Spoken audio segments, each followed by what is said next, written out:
Guys, natuklasan na po ng ating kaibigan ngayon. Ngayon, inutusan sila ng ating kaibigan na si Dwinding Linyo na ipaabot ni Tata Syoto po dito sa atin. Tungkol po ito sa mga bulkan guys na ito ay kinakalimutan ng mga tao kasi sabi po ng iba ay hindi yan totoo yung bulkan na tuklasan po doon sa malapit sa Manila, no? Sa Luzon. Diyos ko po. Nakakatakot po itong balita ng ating kaibigan. Tiningnan po nila mula nang napaabot nila yung bulkan na Apulaki. Alam po ba ninyo guys, yung nangyayari na pagyanig lagi dito sa ating bansa, posible itong nangyayari dito ay gustong gisingin ang bulkan na milyon ng natutulog. Kaibigan, unsa man yun di ka tinuod, ano po pagkatotoo ito kaibigan? Bakit po ninyo na maibalik na naman po itong topic natin tungkol sa Apulaki na ipinapaabot ng ating kaibigan na si Linyo? Unsa man di inyong nakita? Tama si kaibigan guys. Alam po ba ninyo guys, napakaraming mga tao na ayaw maniwala sa pinakamalaking bulkan sa buong mundo. Ang tinatawag natin na Apulaki. Doon sa dagat malapit sa Manila guys. Kapag nagpapatuloy po daw ang pagyanig dito sa bulkan guys, posible itong magising. Ito po ang sinasabi po ng ating kaibigan, posibleng napakaraming lugar, city, madadamay dito. Dahil kung magigising ito guys, kung pumutok ito, posibleng mawawala ang lugar na sinasabi ng ating kaibigan na pinakamalaking city po sa buong dito sa Pilipinas. Alam na po ninyo kung anong lugar yan. Marami po talagang nagbaliwala lang ani kaibigan. Totoo si kaibigan guys. Tiningnan po nila guys kung bakit nangyayari po dito sa atin. Alam po ba ninyo ang sabi ng ating kaibigan ngayon? Natakot sila.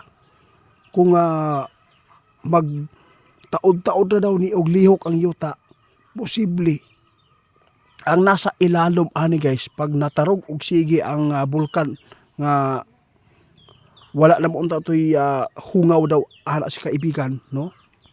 Wala naman sanang singaw. Kapag nalagyan ito ng singaw, posible itong mag-iirap at gumising. Nakakatakot po itong nangyayari po ngayon.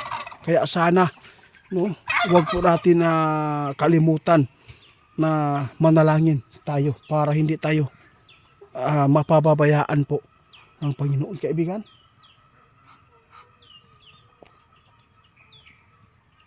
Diyos ko. Ito po yung sinasabi ng ating kaibigan itiit.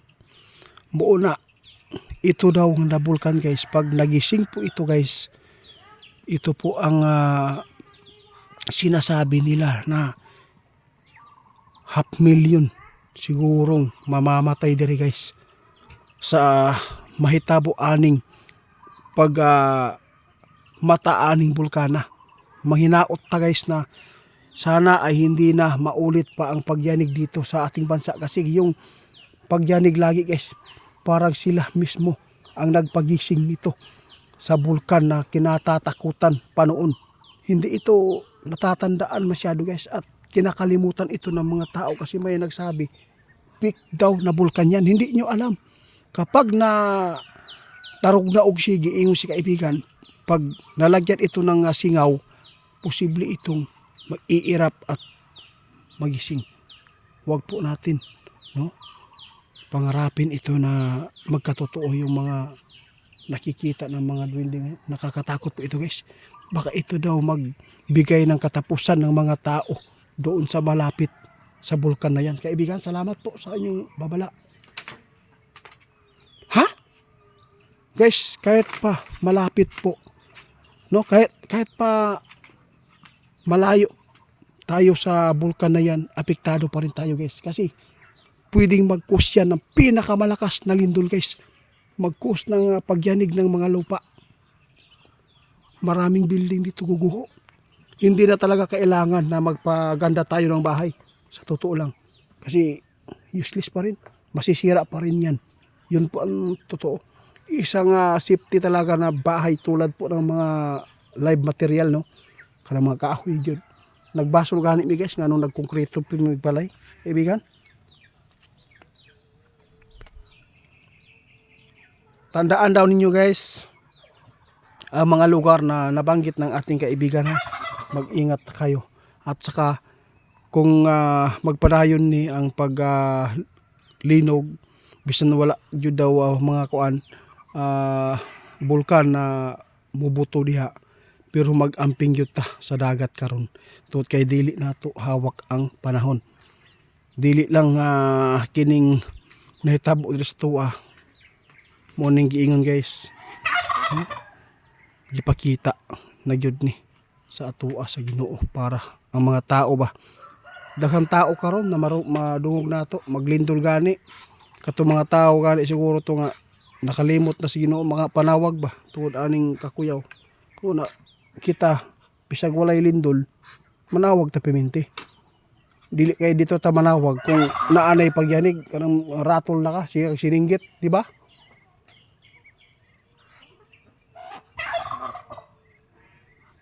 Grabe yung mga sinasabi ng ating kaibigan. Kagabi talaga guys, tiningnan nila kung anong mangyayari kung magising talaga yung bulkan. Totoo po yung bulkan guys na Apo-Laki. Totoo. Hindi yan hindi yan peak. Tapos may nagpaabot sa atin na kapag gumising daw yung bulkan na yan, sabi ng nag-chat sa atin, posible daw doon dadaan ang mga diablo para maghasik daw dito sa mundo. Hindi natin alam, baka po may idea po din sila guys na nakasulat yan sa Biblia di ba? Kaya salamat po sa sa atin, no? Sa lahat po ng mga subscriber natin, paki-report po sa page ni Ghost Hunter 88 Fans at saka doon sa TikTok Ghost Hunter 88 Fans, kasi yung mga video natin pinagkikitaan ni nakaw, marami pa silang na-scam. Sana po ay mapanood po, no, ng nag-suporta po kay Ghost Hunter 88 Fans. Yung Ghost Hunter 88 Fans, hindi talaga yan akin. Kaya mag-ingat po kayo. Sana po ay hindi kayo ma-scam ulit dyan sa taong yan, kasi hindi po yan talaga sa akin. Kaibigan,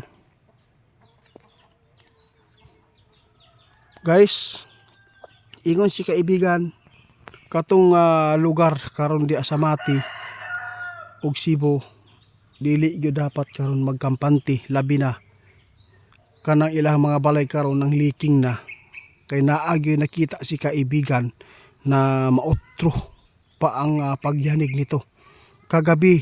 Grabe talaga guys, no? Maraming nagchat sa atin, hindi daw makatulog talaga yung malapit sa dagat, pero pasalamat tayo ay lumikas yung nasa 20 pamilya doon sa dagat mula nang napanood nila ang duwende. Maraming salamat naman kung ganun, kaibigan. Sige guys, si kaibigan natin duwending Tatay Soto ay nagpapaalam na, at sana mag-ingat kayo. Happy Sunday sa lahat. Shout out kay Jojo Parilla, no? Maayong buntag nimo dia bro. Jandigia bro, magpagaling ka bro. Amping sa tanan, Sir Wilbert Lagari, salamat. Nakakatakot talaga guys ang mga ipinapaabot ng mga kaibigan natin duwende. Nasa inyo lang po.